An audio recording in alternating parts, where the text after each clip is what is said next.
বিসমিল্লাহির রহমানির রহিম। আসসালামু আলাইকুম রহমতুল্লাহ। আজকের আলোচনা পর্ব হচ্ছে বাংলাদেশ দণ্ডবিধি পেনাল কোড আইনের কিছু গুরুত্বপূর্ণ সূচি, অর্থাৎ যে যে ধারাগুলো না পড়লে নয়, এই ধারাগুলো আজকে আলোচনা করব। আমি প্রায় বোর্ডে যে ধারাগুলো লিখেছি এই ধারাগুলো আপনারা একটু প্লিজ লিখে নেন। এই ধারাগুলো পরীক্ষায় খুবই ইম্পর্ট্যান্ট। এই ধারাগুলো আমাদেরকে অবশ্যই জানতে হবে। এই ধারাগুলো যদি না জানা যায় তাহলে আমাদের পরীক্ষায় ভালো ফলাফল করা সম্ভব নয়। তাহলে চলে যাই যে বোর্ডের দিকে একটু খেয়াল করি যে বোর্ডে কোন কোন ধারাগুলো গুরুত্বপূর্ণ, একটু আপনারা দয়া করে এই ধারাগুলো খাতায় নোট নিতে পারেন।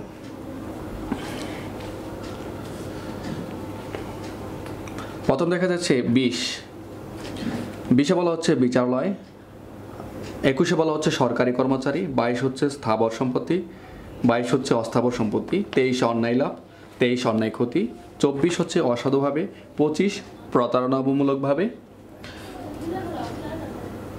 27 হচ্ছে স্বামীর সম্পত্তি স্ত্রী না বলে নিলে বা স্ত্রী সম্পত্তি না বলে নিলে চুরি বলে গণ্য হবে। 28 হচ্ছে নকলকরণ, 29 হচ্ছে দলিল, 30 হচ্ছে মূল্যবান জামানত, 34 হচ্ছে একই উদ্দেশ্যে সাধনকল্পে যৌথভাবে অপরাধ করতে গিয়ে একজন অপরাধ করলে সবাই একই অপরাধ হিসেবে গণ্য হবে।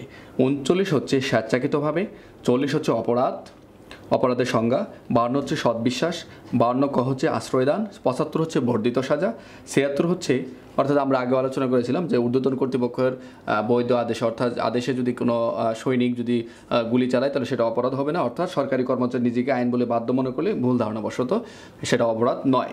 79 হচ্ছে জনসাধারণ যদি কোনো কাউকে, অর্থাৎ জনসাধারণ যদি এমন পরিস্থিতি দেখে যে কাউকে খুন বলে মনে হয় তাকে ধরে যদি পুলিশের নিকট হ্যান্ড ওভার করে সেটা অপরাধ নয়, অর্থাৎ জনসাধারণ নিজেকে আইন বলে বাধ্য মনে করা হয় বা ভুল ধারণাবশত কোনো কাজ করতে গিয়ে অপরাধ হলেও সেটা অপরাধ গণ্য হবে না। 80 কোনো ব্যক্তি আইনানুগ কাজ করতে গিয়ে দুর্ঘটনা ঘটলে সেটা অপরাধ নয়। 81 কোনো ব্যক্তি আইনানুগ কাজ করতে গিয়ে একসঙ্গে দুটি অপরাধ তার সম্মুখে যদি আসে, তুলনামূলক যে বড় অপরাধটি না করে ছোট যে অপরাধটি থাকে সেই অপরাধটি হিসেবে গণ্য হবে না। 82 9 বছরের কম বয়স কোনো শিশুর কোনো অপরাধ নয়। 83 9 বছরের বেশি কিন্তু 12 বছরের কম শিশুর কর্তৃক কার্য অপরাধ নয়। 84 কোনো পাগল ব্যক্তির কৃতকার্য অপরাধ হিসেবে গণ্য হবে না। 85 কোনো ব্যক্তি যদি অনিচ্ছাকৃত বা অন্যের দ্বারা নেশাগ্রস্ত হয়ে খুন বা রাষ্ট্রদ্রোহের কোনো অপরাধ ব্যতীত কোনো অপরাধ সংগঠন করলে তা অপরাধ দায় থেকে রেহাই পাবে, তা অপরাধ হিসেবে গণ্য হবে না। 86 কোনো ব্যক্তি ইচ্ছাকৃতভাবে নেশা করে অপরাধ সংগঠন করলে সে অপরাধ দায় হতে রেহাই পাবে না। 87 87 88 89 এখানে সবগুলো হচ্ছে অনুমতি সহ, অর্থাৎ 87 বলা হচ্ছে অনুমতি সহ খেলাধুলা করতে গিয়ে দুর্ঘটনা ঘটলে সেটা কোনো অপরাধ গণ্য হবে না। 88 বলা হচ্ছে অনুমতি সহ সৎবিশ্বাসে কোনো ব্যক্তির উপকার করতে জেনে ক্ষতি হয়ে গেলেও অপরাধ বলে গণ্য হবে না। 89 বলা হচ্ছে শিশু বা পাগলের উপকার করার জন্য অভিভাবকের অনুমতি নিয়ে উপকার করতে গিয়ে কোনো ক্ষতি হলেও তা অপরাধ হিসেবে গণ্য হবে না। 90 সম্মতি কোন কোন ক্ষেত্রে বা সম্মতি বলে গণ্য হবে না সেটা সংজ্ঞা দেওয়া হয়েছে। 92 অনুমতি ছাড়া সৎবিশ্বাসে কোনো ব্যক্তির উপকার করতে গিয়ে কোনো ক্ষতি হয়ে গেলেও তা অপরাধ হিসেবে গণ্য হবে না। 93 সরল বিশ্বাসে কৃত যোগাযোগের ফলে অপরাধ সংঘটিত হলেও তা অপরাধ হিসেবে গণ্য হবে না।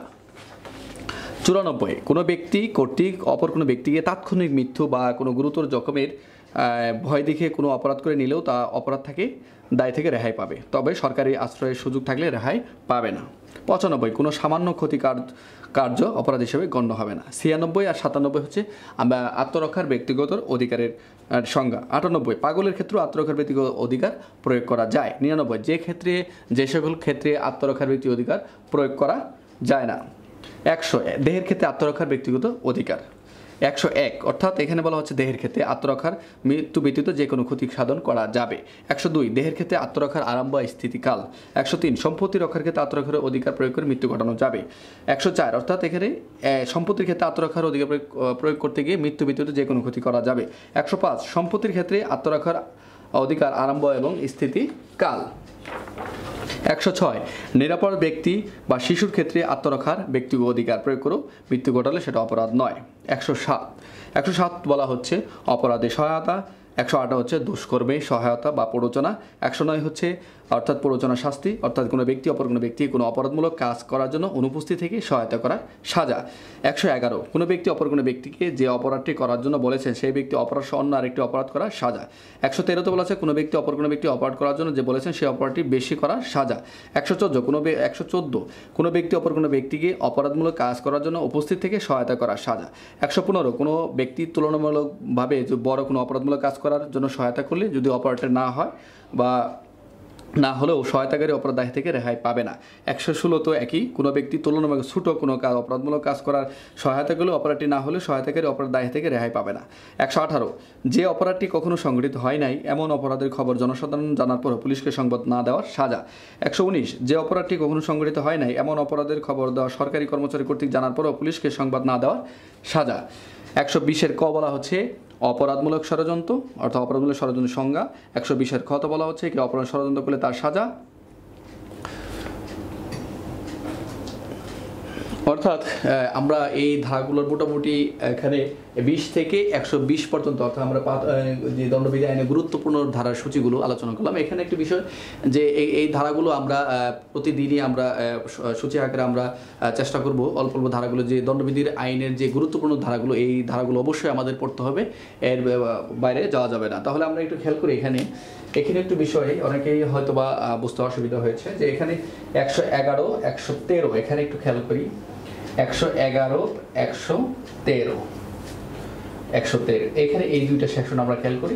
111 হচ্ছে পেনাল কোডের, অর্থাৎ এখানে আমি যদি উদাহরণ দিই, খেয়াল করি একটু, ক নামক ক খ কে, অর্থাৎ ক নামক ব্যক্তি অর্থাৎ কামাল অর্থাৎ খায়রুলকে নির্দেশ দিল যে তুমি গড়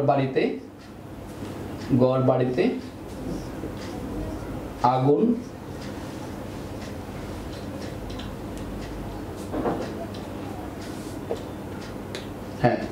গড়বাড়ি আগুন লাগায়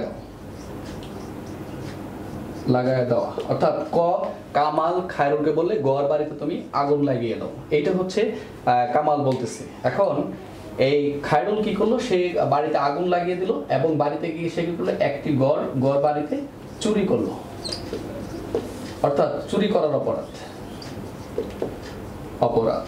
তাহলে কি দাঁড়ালো, সে এখানে বাড়িতে দুইটা অপরাধ করলো, একটা বাড়িতে আগুন লাগিয়ে দিল আর একটা হচ্ছে চুরি করলো। 111 সেম, অর্থাৎ যে কাজটি করতে বলা হয়েছে যে ওই কামাল বলছে খায়রুলকে তুমি ওই বাড়ি থেকে শুধু আগুন লাগাবা, আগুন লাগাতে গিয়ে সে আগুন লাগিয়েলো এবং পরবর্তী আরেকটা অপরাধ করলো, সে কি করলো, তার সম্পত্তি চুরি করে নিয়ে চলে আসলো, এটা একটা। 113 খেয়াল করি অনুরূপ। 113 বলা হচ্ছে যে কামাল খায়রুলকে গড় বাড়িতে বললো, যে গকে বললো, কামাল খায়রুলকে বললো যে গড় বাসায় গিয়ে তুমি কি করবা, গুরুতর আঘাত করবা,